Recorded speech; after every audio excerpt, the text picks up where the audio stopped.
Now, a young man, 19 years old, was stationed here on the island with the 5th Massachusetts. His name was Edwin Graves Champney.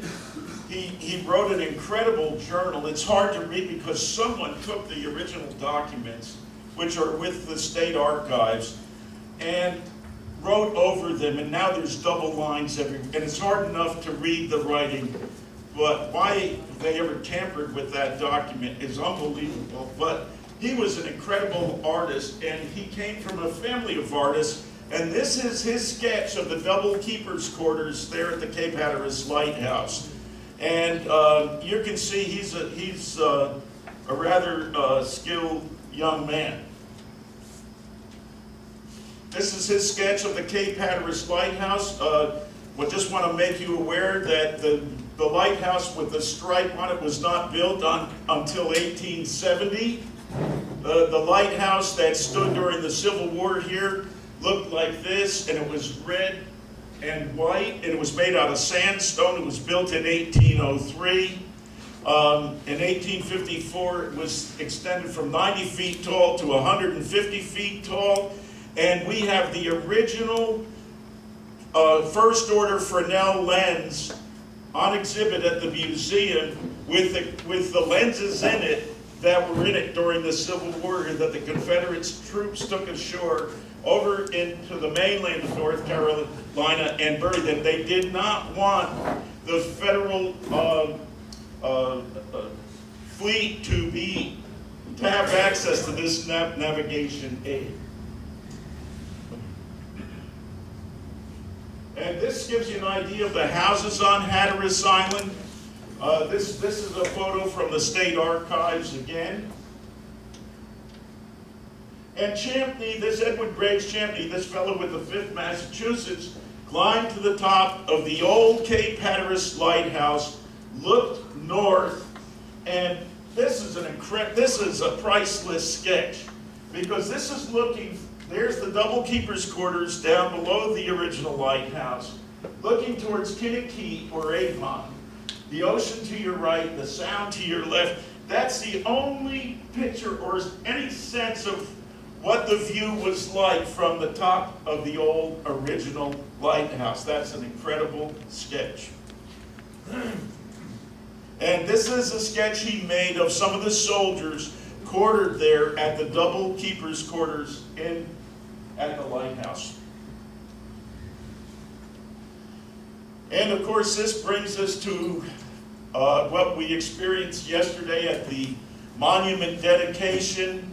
And this is the newspaper sketch of the Hotel des Afriques, which was the first safe haven. When word reached Roanoke Island and the mainland that Hatteras Island had fell under federal control, immediately slaves began to come by boat any way they could get here for safe haven. And this preceded the freedmen's colony by quite a period of time.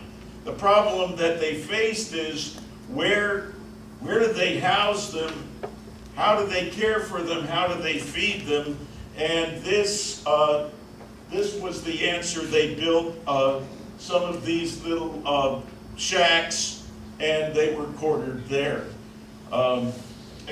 Please be sure to go to the museum and view the monument if you haven't seen that yet.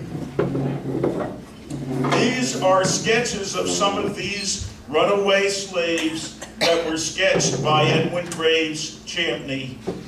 You can see he's a pretty talented artist. That's a photo of a Hatteras woman. That's in the state archives spinning. That's Laundry Day. That's her Maytag.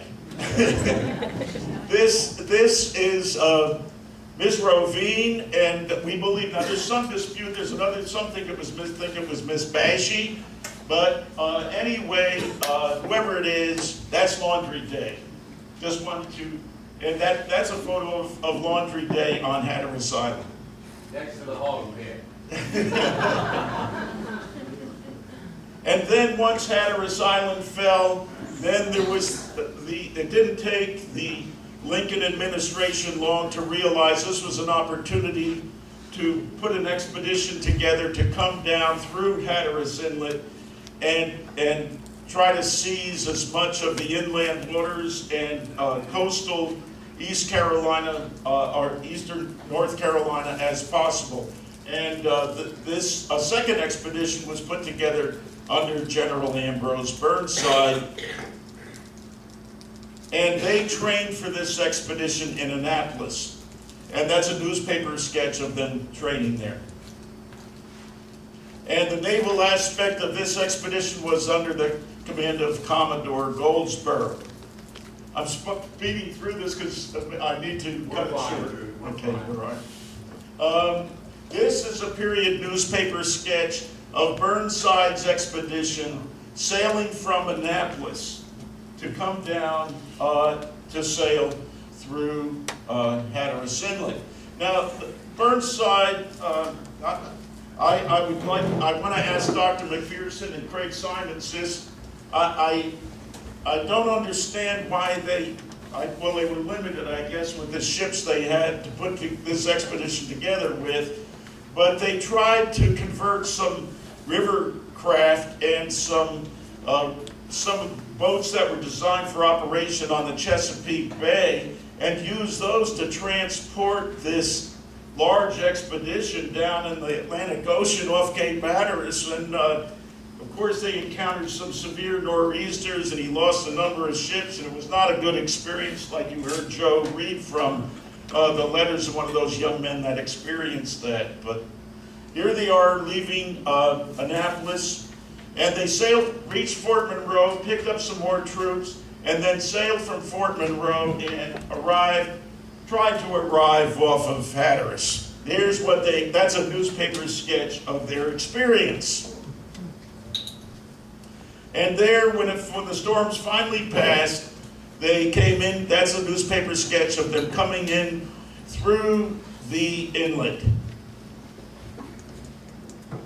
And with one of the goals or one of the objectives of the federal troops, once they came in through the inland and experienced the victories that they encountered, was to try to cut off one of the main supplies to Lee's Army of Northern Virginia, and that was the Wilmington-Weldon Railroad. And you can see the little pointer indicating where the tracks ran from the Wilmington-Weldon Railroad. They